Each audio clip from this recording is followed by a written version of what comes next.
What's going on, guys? So I wanted to shed some light on the recent, police violence that's been happening. Um, about the two men who lost their lives to the police, and on like live, I broadcasted live on on social media, and when I saw the videos, um, I, I was shook, shook up literally. I never saw anyone, you know, die in real life before like that. I mean, not on live, like not on tape, not on camera, none of that. So seeing both of those videos, it shook my heart, and in the second video I woke up to, and I mean, I felt nothing but discomfort, and to the point where I was almost afraid to walk out of my apartment. Like, I'm literally shook up. Is it my turn? I mean, like, I was really that shook up. Like, seriously. And I mean, I had very little experience with racism. I mean, like, I had very little. Very little happened to me, like when it came to like outside my race, like whatever it was, white or whatever. I mean, I was more of a victim of the the black on black end of the spectrum, and it goes all the way back to when I was a child. Like in elementary school. Like, I'd say about like maybe 96 or 97% of bullies who tried to torment me, through my school years were black. And I remember, let's see, when, well, I'll say like when I was about like 12 years old, a childhood friend, he was black. We were playing video games, and then, his mom, went to take a shower, and then a little bit after, he pulls out a kitchen knife, and he tries to come at me with it. I mean, he was literally trying to stab me, and I mean, the doors were locked, and there was no way for me to no way for me to get out of the house, without him cutting me. And if it hadn't been for his mom, who came downstairs when she did, I don't think I would be alive today. And well, I mean, like, we sort of reconciled, but I mean, we just drifted. The friendship just drifted. Like, we just drifted apart at not too long after that. And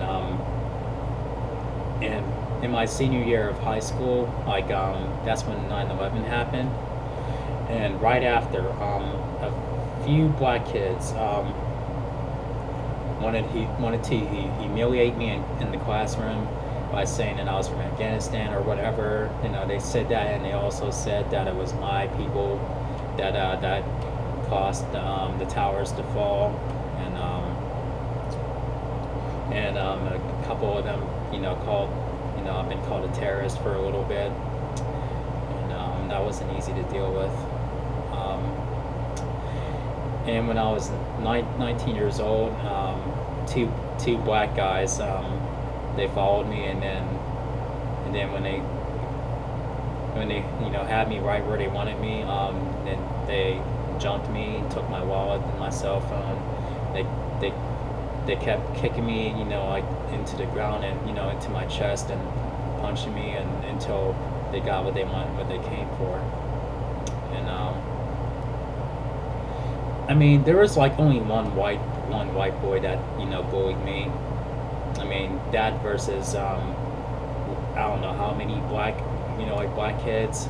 I mean, that goes to show my point. And I mean, the whole police violence, white on black, is just way out of control, and happening way, like way too much, like recently, like where we're seeing it more and more and more. And there was another video where a guy was in the passenger seat, and then the police confronted him for not wearing a seatbelt, but and then they break his window, and then they yanked him out of the car, and then they handcuffed him. I mean, like, I don't know. And then one of the guys who were shot, it was over what, selling CDs, was it? I mean, like, it's ridiculous. I mean, it's just, I mean, there's really no word for me to describe it. I mean, you know, I mean, we have we have every right to be, furious about this and to be afraid, and we must take a stand against this. But I mean, what happened like hours like later on that night, and then we see that what 6 or 7 cops were shot. I mean, I mean, that's not. I mean, I'm not shocked. I mean, I don't condone to that, but I mean, I'm not surprised either that, there were going to be, people who were furious, and they said, this, I've had enough. This isn't going to end. And I mean, something has to happen. I mean, I get it. That's what, they're thinking. Or saying, okay, all cops are bad and all whites are racist. I mean, like, that's not true. I mean, I know, a few really good cops, and I know plenty of awesome, like white people. I mean, I have friends of all races. I mean, my girlfriend is white. For crying out loud. I mean, this, this bullshit does not change the way I look at, people, other races. I mean, everybody's racist. I mean, there's racist black people, there's racist Asian people, there's racist Latinos. I mean, like, it doesn't just end with whites. And, I mean, and saying that all whites are racist and all cops are bad is another shade of depravity in my eyes. And, I mean, they're just, it's not like they don't exist. I mean, it's just hard for some of us to come by. I mean, and I understand that.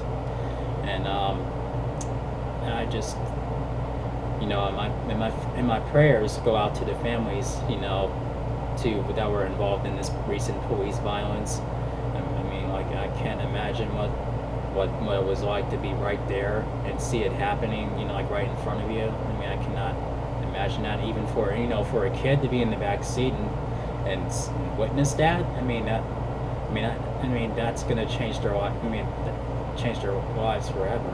And I mean, all of this, has to come to an end. And the sad part is, racism may outlive all of us, but we still have to take a stand against it. I mean, it's an ugly thing for us to, for anyone to live through.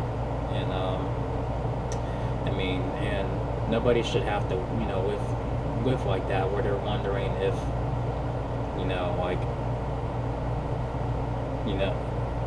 if it's like you made a mistake. I mean, you should, instead of getting a fine, I mean, you get a gun pointing in front of you. And I saw that another footage of a white man resisting arrest, and both cops were trying to restrain him, but not a single one pulled a gun on him. One kept tasing him, and he kept fighting them off and pushing him away. And he's pretty strong, and he pushed both of them off of him like quite a bit. And they still proceed to tase him. And it just looks to me like they don't want to hurt someone of their race, and they don't. And I don't even think they wanted to arrest them. I mean, like, I wouldn't be surprised if that were the case. But I mean, that's just ridiculous. I mean, but my stand doesn't end with police violence. I mean, like, look at, let's go back to when kids in elementary schools were shot up, and people being shot up in church. I mean, all of it. You know, I'm against all violence. It can't just. I know it's I mean, everyone is primarily focused on cops, you know, white cops killing unarmed black men, and I mean, I get that, but I mean, my stand doesn't end there. No, I mean, I'm against all violence. I mean, it's just all of it needs to stop. But I mean, and I don't, you know, I don't pick who to have in my life just, you know, based on skin color. I mean, that's not how I was raised, and I'm not going to start now, and I never will be that kind of person ever, not ever. And I mean, my blood boils over, you know, everything that has happened, and we just got to be extra careful when we, you know, when we go out and do whatever we got to do, and just pray for the, you know, pray that, you know, for the best, you know, for us and the people in our lives and everything.